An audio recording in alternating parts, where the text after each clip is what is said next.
Watching mathematics. बच्चों आज मैं आप लोगों के लिए एक्स्ट्रा वीडियो लेके आया हूँ, जैसा कि आप लोग टॉपिक देख सकते हैं, how to score 90 plus in physics. Okay, तो फिजिक्स में आपको 90 प्लस कैसे स्कोर करने का है, थोड़ी सी स्ट्रैटेजी मैंने लिखी हुई है जो आपको बहुत ज्यादा हेल्प करेगी। बच्चों वो स्ट्रैटेजी डिस्कस करने से पहले मैं आपको एक छोटी सी स्टोरी बताता हूँ। हम जब क्लास में हुआ करते थे ना, तो मेरा एक दोस्त था, वो ज्यादा क्लास में ज्यादा अटेंटिव हुआ नहीं करता था, और उसके जो यूनिट टेस्ट वगैरह हुआ करते थे हमारे क्लास में, बहुत ज्यादा स्कोर नहीं कर पाता था। एवरेज मार्क्स स्कोर करता था या फिर पासिंग मार्क्स स्कोर करता था। तो एक दिन क्या हुआ कि हमारा इलास्टिसिटी का लेक्चर चल रहा था, पहले इलास्टिसिटी हुआ करता था चैप्टर। तो इलास्टिसिटी का जब लेक्चर चल रहा था तो कुछ एक सर ने हमारे ऐसा क्वेश्चन पूछा जो काफी डिफिकल्ट था, पूरे क्लास में से किसी को नहीं आ रहा था, लेकिन भगवान जाने कैसे उस लड़के ने वो क्वेश्चन का आंसर कर दिया, और सर ने उसको बहुत ज्यादा अप्रिशिएट किया। और उसी अप्रिशिएशन से उसको क्या मिल गया, कॉन्फिडेंस मिल गया। तो वो जब भी नेक्स्ट लेक्चर में आता था ना, तो जो टॉपिक पढ़ाया जाता था हमें, उस टॉपिक को थोड़ा सा वो पढ़ के आता था घर से। तो ऐसे में क्या होता था, वो जब घर से थोड़ा सा पढ़ के आता था ना, तो जब भी क्लास में प्रोफेसर एक्सप्लेन करते थे, टीचर हमारे एक्सप्लेन करते थे, तो थोड़ा उसको ज्यादा समझ में आता था, और वो आंसर भी करना चालू कर दिया उसने। और ऐसे आंसर करते करते करते करते बोर्ड एग्जाम में उसने 75 प्लस स्कोर किया। तो मुझे, जब मैंने उससे पूछा था कि अरे वो जो सर पूछते हैं उसका तू आंसर कर देता है, ये कैसे, पहले तो ऐसा नहीं करता था। तो उसने क्या बोला कि मैं जब भी अब क्लास अटेंड करने से पहले मैं क्या करता हूँ, थोड़ा सा पढ़ के आता हूँ। मैं थोड़ा सा यहाँ वहां से, जैसे कि बुक से हो गया, कोई रेफरेंस बुक हो गई या फिर डाइजेस्ट हो गया, मैं थोड़ा सा पढ़ के आता हूँ। तो ये पढ़ के आने की वजह से उसका स्कोर जो है बहुत अच्छा उसने स्कोर कर लिया। तो इस पूरे स्टोरी से हमें ये मालूम पड़ता है कि हमें दो चीजें बहुत जरूरी है बच्चों, एक होना चाहिए कॉन्फिडेंस और एक होना चाहिए अप्रिशिएशन। अगर आपको लोग अप्रिशिएट करेंगे तो आप ज्यादा वो काम करने के लिए ज्यादा आतुर हो जाएंगे, ज्यादा आपको वो मजा आएगा काम करने में। अगर आप जिम करते हैं तो जिम में जाइए, देखिए अगर आपको किसी ने बोल दिया कि अरे आप तेरा बाइसेप बन रहा है, तेरा बैक अच्छा बन रहा है, ये वो, अगर आपको थोड़ा कोई अप्रिशिएट कर दिया ना, आप थोड़ा और कॉन्फिडेंस से वो काम करना चालू कर देते हैं। तो उसी तरीके से अगर आपको फिजिक्स, केमिस्ट्री, मैथमेटिक्स, बायोलॉजी, अगर किसी में भी आपको अच्छा स्कोर करना है, तो सबसे पहले आपको कॉन्फिडेंस होना चाहिए। और कॉन्फिडेंस तभी आएगा जब लोग आपको अप्रिशिएट करेंगे। बच्चों अप्रिशिएट देखो, आपके दोस्त भी करना स्टार्ट कर देंगे। अगर उनको कुछ भी डाउट आएगा ना, तो आपसे पूछना चालू करेंगे, तो वो एक तरीके का अप्रिशिएशन ही होता है। तो आपके अंदर और कॉन्फिडेंस आएगा, आप और ज्यादा पढ़ना चालू करेंगे। तो मेक श्योर दैट आप ये तरीका अपना के देखिए। क्या करिए, जब भी आपका कोचिंग क्लास स्टार्ट होता है, जब भी आपका क्लास होने वाला है, जैसे कि सपोज कर लीजिए आज शाम को 7 बजे आपका लेक्चर है, तो 7 बजे क्लास में जाने से पहले आप क्या काम करिए बच्चों, थोड़ा सा आप पढ़ के जाइए। क्लास में आप जब जा रहे हैं ना, तो डल माइंड से मत जाइए, पूरा आपका दिमाग नल नहीं होना चाहिए, आपके दिमाग में थोड़ी सी इंफॉर्मेशन होनी चाहिए। वो जब इंफॉर्मेशन रहेगी ना, तो जो प्रोफेसर एक्सप्लेन करेंगे तो आपको ज्यादा समझ में आएगा। ओके, तो क्लास में जाने से पहले, या कोचिंग क्लास जा रहे हो या फिर कॉलेज का लेक्चर अटेंड कर रहे हो, कहीं पे भी जब आप लेक्चर अटेंड कर रहे हो, तो थोड़ा सा पढ़ के जाइए। ओके, अच्छा कैसे पढ़ने का है, क्या पढ़ने का है, तो सबसे पहले आप देखिए बच्चों, मैंने लिखा है यहाँ पे, read GTB before going to class. GTB मतलब गवर्नमेंट टेक्स्ट बुक। बच्चों आपके जो गवर्नमेंट टेक्स्ट बुक इस साल की बनाई गई है, वो बहुत अच्छी तरीके से बनाई हुई है। देखिए मैं आप लोगों को दिखाता हूँ गवर्नमेंट टेक्स्ट बुक। ये जो आप लोग ने अगर अभी तक नहीं खरीदा है, तो गवर्नमेंट टेक्स्ट बुक खरीद लीजिए, ये आपकी गवर्नमेंट टेक्स्ट बुक। बच्चों अगर देखिए जो जेई नीट वगैरह देते हैं ना, तो उनको सबसे पहले उनको पहले बोला जाता है रिफर करने के लिए एनसीईआरटी की टेक्स्ट बुक आप पूरी तरीके से पूरा थरो कर लीजिए। तो वैसे मैं रिकमेंड करूंगा ना ये बुक। बच्चों ये बुक बहुत अच्छी है, पिछले साल ये बुक लॉन्च हुई है। जब भी मैं लेक्चर लेता हूँ तो मैं भी ये बुक पढ़ता हूँ, और ये बुक में बहुत ज्यादा इन्फॉर्मेशन दिया हुआ है। इनफ है ये बुक, आपको ये बुक इनफ इन्फॉर्मेशन दे देगी जब आप क्लास में जाएंगे तो।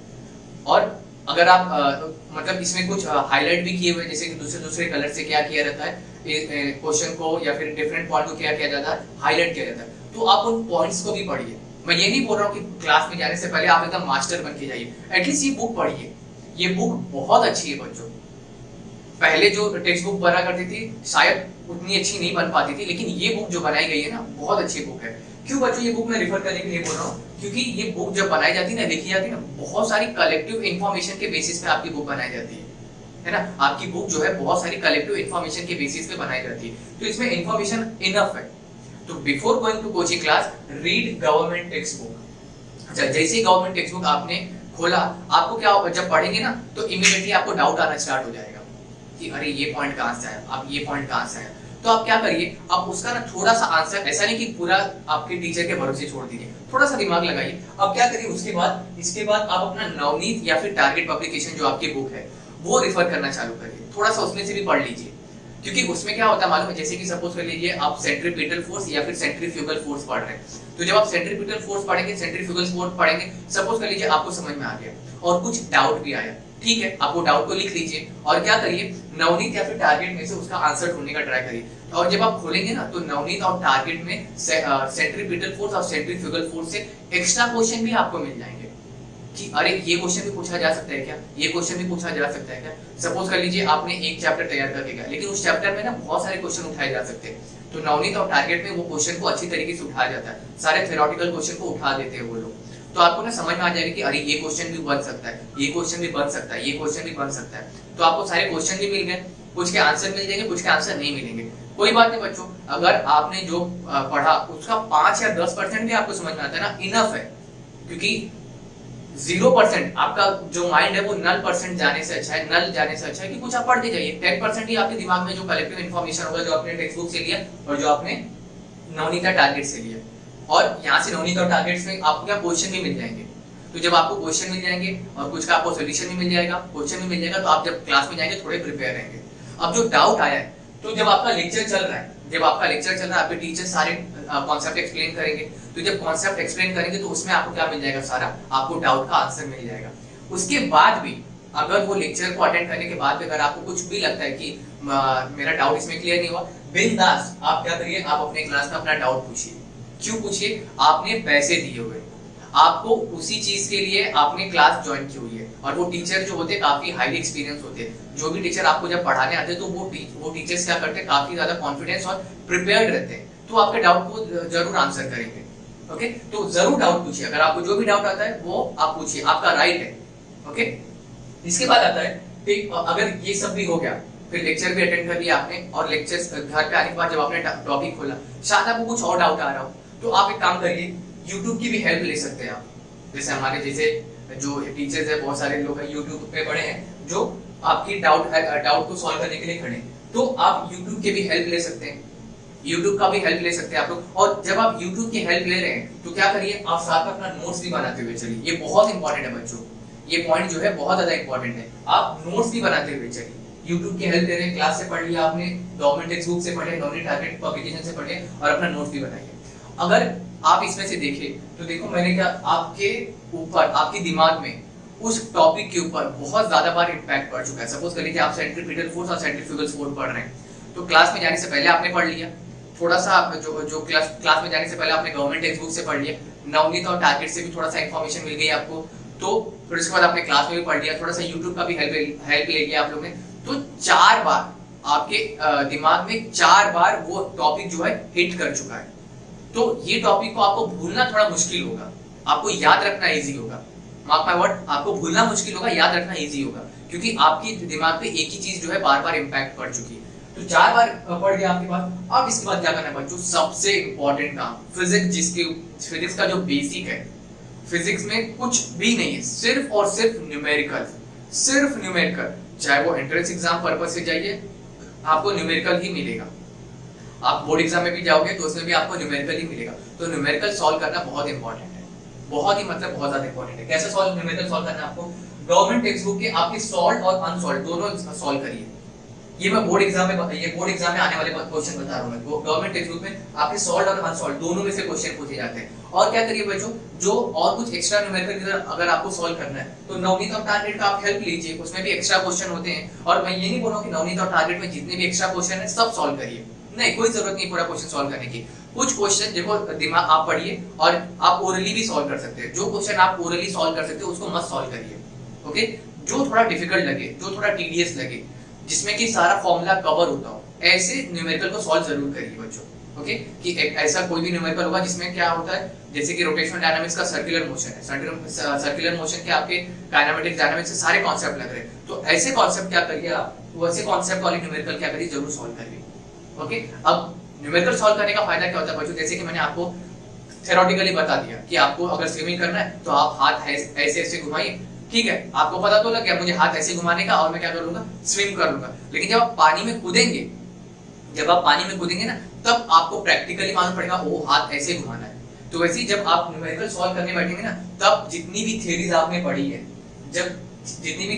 पढ़ी है, वो सारा जो आपके दिमाग पे इम्पैक्ट पड़ा था वो न्यूमेरिकल के टाइम आप लोगों को अप्लाई करना है। और जब एक बार आप अप्लाई करना चालू कर दिए, आप लोग को अप्लाई करना आ गया, आपको थियरी कॉन्सेप्ट जो भी आपने सीखा है, आप लोग को जो थियरी कॉन्सेप्ट आपने जो सीखा वो अप्लाई करना न्यूमेरिकल में आ गया, मैं बोलता हूँ बच्चों आप लोग को फिजिक्स में 90 प्लस स्कोर करने से कोई नहीं रोक सकता, क्योंकि आपका कॉन्सेप्ट क्लियर है। कॉन्सेप्ट क्लियर, न्यूमेरिकल आ रहा है मतलब आपका कॉन्सेप्ट क्लियर है, दैट्स इट। दूसरा कोई इंपॉर्टेंट नहीं हो सकता इसमें।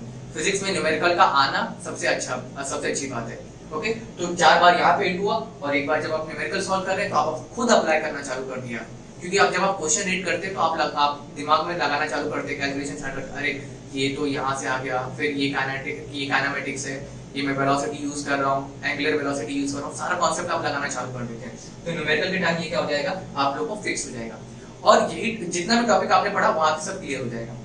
बच्चों और क्या करिए उसके बाद आप ना क्वेश्चन पेपर क्या करिए, जो प्रीवियस ईयर क्वेश्चन पेपर होता है ना वो जरूर सॉल्व करिए। अब तो मिलते भी हैं, आपको ऑनलाइन भी मिल जाएगा, गूगल वगैरह पे सर्च करेंगे तो सारा आपको पीडीएफ मिल जाएगा, प्रीवियस ईयर के क्वेश्चन वगैरह मिल जाएंगे, तो आप लोग को आइडिया मिल जाएगा कि इस पर्टिकुलर टॉपिक के ऊपर पिछले साल और पहले कैसे क्वेश्चन पूछे गए, तो जरूर क्वेश्चन आप वहां से उठा सकते हैं। तो प्रीवियस ईयर का क्वेश्चन सॉल्व करना उतना ही इंपॉर्टेंट है जितना कि न्यूमेरिकल सॉल्व करना इंपॉर्टेंट है। ओके, तो पिछले साल का जरूर क्वेश्चन सॉल्व करिए। अच्छा, मैंने क्या लिखा next one, don't complete entire topics in one day. बहुत लोग देखो आप लोग क्या सोचते हैं कि अरे आज पूरी रात जागूंगा और पूरा एक चैप्टर आज ही कंप्लीट कर दूंगा। बुलशिट है ये आइडिया, ये आइडिया जो है आपका टोटली बुलशिट है। एक चैप्टर आप अगर पूरे दिन में कंप्लीट कर रहे हैं मतलब आपसे बड़ा बेवकूफ कोई नहीं हो सकता। कैसे आप पूरा, सपोज कर लीजिए आप 3 दिन आप भूखे हैं, अब क्या करेंगे, 3 दिन भूखे होने के बाद चौथे दिन सोचेंगे अरे 3 दिन से भूख लगी पूरा खाना, आप वॉमिट कर देंगे जैसे आप पूरा पेट भर के खाना खाएंगे। उस दिन भी थोड़ा सा ही खाना पड़ेगा आपको, तभी वो खाना डाइजेस्ट होगा। तो आप धीरे धीरे करिए, आपको टॉपिक वाइज धीरे धीरे चलना है, क्योंकि जब दूसरे दिन आप दूसरा टॉपिक उठाएंगे ना तो दूसरा टॉपिक पिछले वाले टॉपिक से लिंक रहता है, तो फिर से आपके दिमाग पे इंपैक्ट पड़ेगा। अब सपोज कर लीजिए आपने रोटेशनल डायनामिक्स दिया, अब दूसरे दिन आप दूसरा चैप्टर उठा रहे हैं mechanical properties of fluid, totally different chapter. Rotational एकदम अलग है, मैकेनिकल प्रॉपर्टीज ऑफ फ्लूइड एकदम अलग है, एक में मैकेनिक्स की बात हो रही है, एक में फ्लूइड की बात हो रही है, हट गया। अगर आप दूसरे दिन भी सपोज कर लिए सेंट्रीपिटल फोर्स और सेंट्रीफ्यूगल फोर्स के बाद आपका कुछ डेरिवेशन आता है, व्हीकल और बैंकिंग रोड, ये सारे डेरिवेशन आते हैं, तो ये सारे डेरिवेशन यूज करते टाइम आपको सेंट्रीपिटल फोर्स और सेंट्रीफ्यूगल फोर्स का कॉन्सेप्ट लगेगा, तो फिर से रिवाइज हो जाएगा बच्चों आप लोग का। तो मेक श्योर दैट आप पूरा चैप्टर एक दिन में कंप्लीट मत करिए। ओके, 3 या 4 टॉपिक्स लीजिए, एक दिन में उतना ही कंप्लीट करिए, या फिर उतना ही कंप्लीट करिए जितना आपके कोचिंग क्लास में पढ़ाया जाता है। ओके, या फिर उतना ही करिए जितना आप डाइजेस्ट कर सके। ओके, और last but not least, attend each and every class. आपको बच्चों each and every class, her class attend करनी है, एक भी क्लास नहीं छोड़ना है।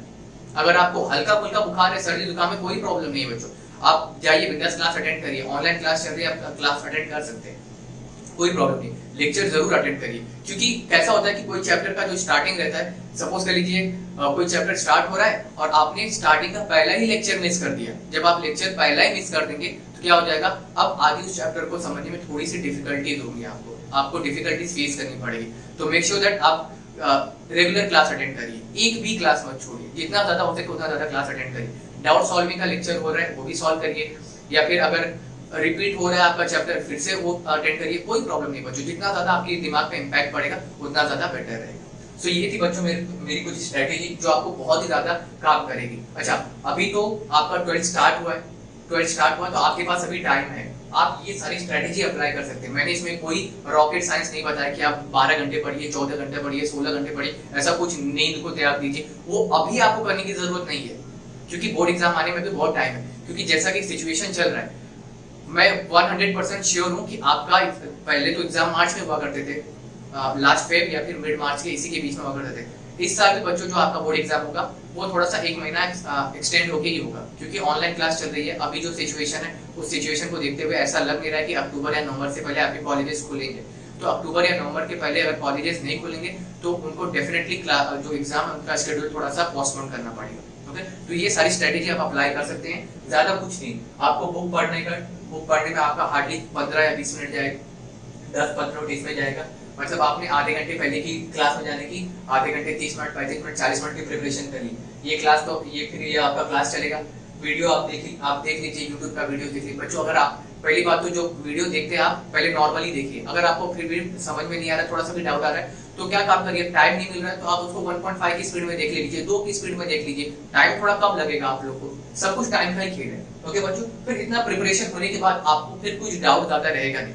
फिर इसके बाद आपको जो करना है वो करिए। आपको इंस्टाग्राम यूज करना है, आपको फेसबुक यूज करना है, आपको व्हाट्सएप यूज करना है, कुछ भी करना है वो करिए, लेकिन ये प्रिपरेशन जरूर करिए। आपके पास टाइम है, आप इसको परस्यू कर सकते हैं। और ये बोर्ड एग्जाम के हिसाब से अभी के लिए ये बेस्ट स्ट्रेटेजी मुझे लगती है। ये मैंने अपना एक्सपीरियंस शेयर किया हुआ है, जिससे मैंने जो सीखा है और जो जैसा मैंने पढ़ा है, वो ये स्ट्रेटेजी मुझे बहुत बेस्ट लगती है। हमारे टाइम तो ये भी नहीं हुआ करता था, यूट्यूब वीडियो की हेल्प नहीं ले सकते थे, हम लोग सब इसी के ऊपर डिपेंड हुआ करते थे, प्रोफेसर के ऊपर।